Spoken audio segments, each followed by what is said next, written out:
boys and girls. Welcome back to Mrs. Pecora reading Flora and Ulysses, The Illuminated Adventures by Tutti Tickham. So sit back, relax, and enjoy Chapter 14. Squirrel!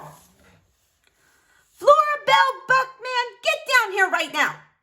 Don't call me Flora Belle, Flora muttered. She opened her eyes. The room was bright with sunlight. She had been dreaming something wonderful. What was it? She had been dreaming about a squirrel. In her dream, he was flying with his legs straight out in front of him and his tail straight out behind him. He was a squirrel on his way to save someone. He looked supremely, magnificently heroic. Flora sat up and looked down at her feet. There was Ulysses sleeping on a pillow, and he did look heroic.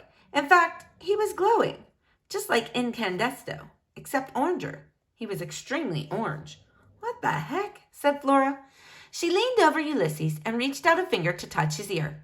She held the finger up to the light. Cheese. He was covered in cheese dust. Uh-oh, said Flora. Flora! Her mother shouted. I'm not kidding. Get down here right now. Flora went down the stairs and past Marianne, whose cheeks were glowing a healthy and disgusting pink. You stupid lamp, said Flora. Now! Shouted Flora's mother. Flora broke into a trot. She found her mother standing in the kitchen in her bathrobe, staring at the typewriter. What's this? Her mother said. She pointed at the typewriter. That's your typewriter, said Flora. She knew that her mother was absent-minded and preoccupied, but this was ridiculous. How could she not recognize her own typewriter? I know it's my typewriter, said her mother. I'm talking about the piece of paper in it. I'm talking about the words on the paper. Flora leaned forward. She squinted. She tried to make sense of the word typed at the top of the page. Squirrel. Squirrel? Said Flora out loud. She felt a surge of delight at the zippy idiocy of the word. It was almost as good a word as Tutti. Keep reading, said her mother. Squirrel, said Flora again. I am Ulysses, born anew. Do you think that's funny? Said her mother. Not really, said Flora. Her heart was beating very fast in her chest. She felt dizzy. I have told you to leave this typewriter alone, said her mother. I didn't, said Flora. What goes on here is serious business, said her mother. I'm a professional writer. I am under deadline for this novel. This is no time for hijinks. Plus, you ate a whole bag of cheese puffs. I did not, said Flora. Her mother pointed at an empty Cheesemania bag on the counter, and then she pointed at the typewriter. Flora's mother liked to point at things. You left cheese dust all over the typewriter. That's disrespectful. And you simply cannot eat a whole bag of cheese puffs.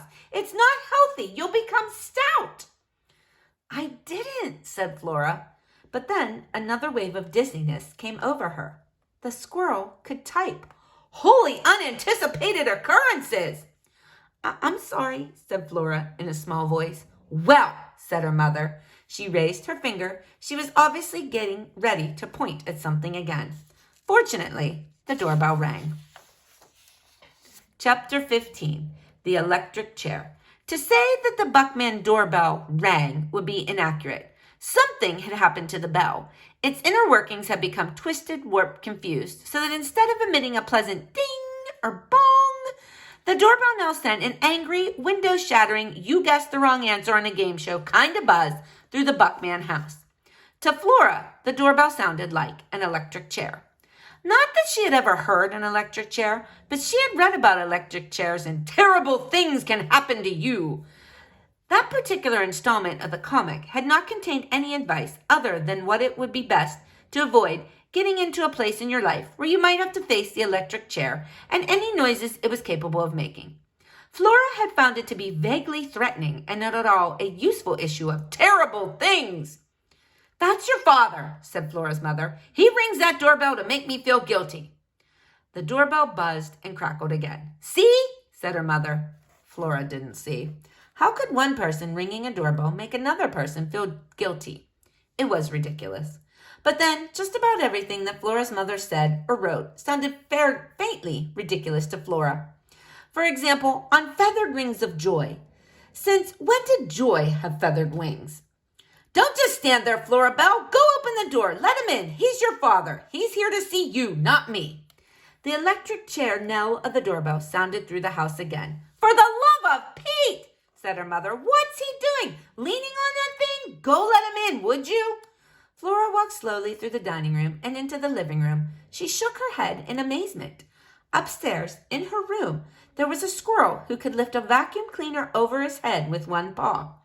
Upstairs, in her room, there was a squirrel who could type.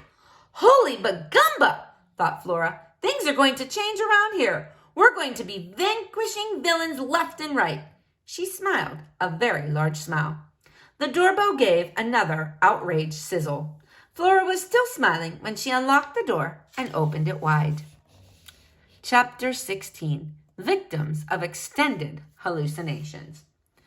It was not her father at the door. It was Tutti. Tutti Tickham, said Flora. Tutti stepped through the door and into the living room. Then she stopped. Her eyes widened. What in the world? She said. Flora didn't even bother turning around. She knew what Tutti was looking at. That's the little shepherdess, said Flora. The guardian of lost sheep and light, or something. She belongs to my mother. Right, said Tutti. She shook her head. Well, never mind about the lamp. She took another step closer to Flora. Where's the squirrel? She whispered. Upstairs, Flora whispered back. I've come to check and see if what I think happened yesterday actually happened, or if I'm the victim of an extended hallucination.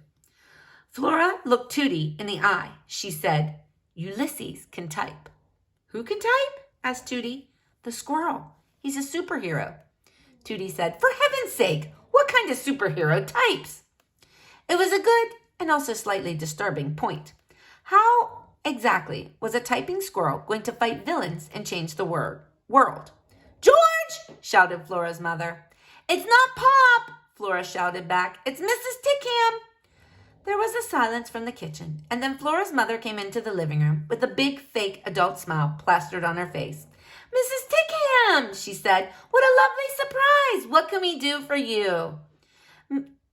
Tutti smiled a big fake adult smile back. Oh, she said, I just came to pay Flora a visit. Who?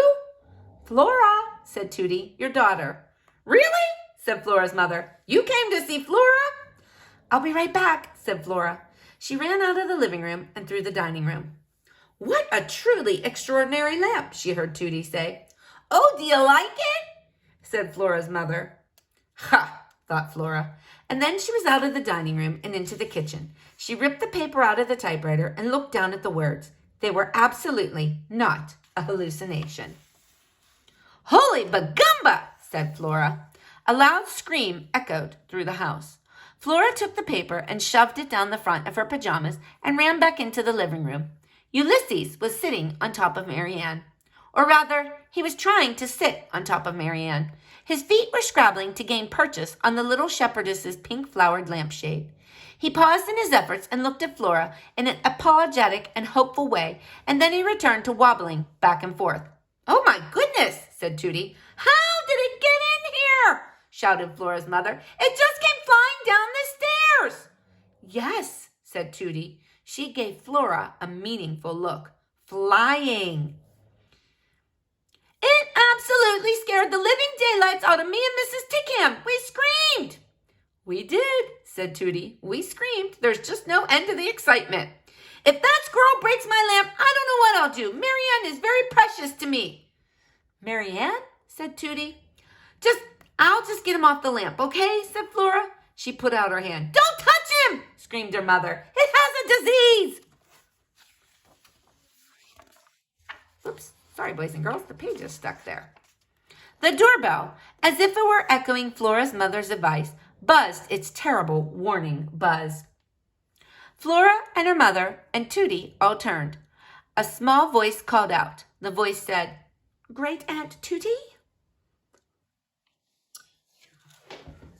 All right, boys and girls, we're going to stop there for today. Stay tuned for the next installment of our book.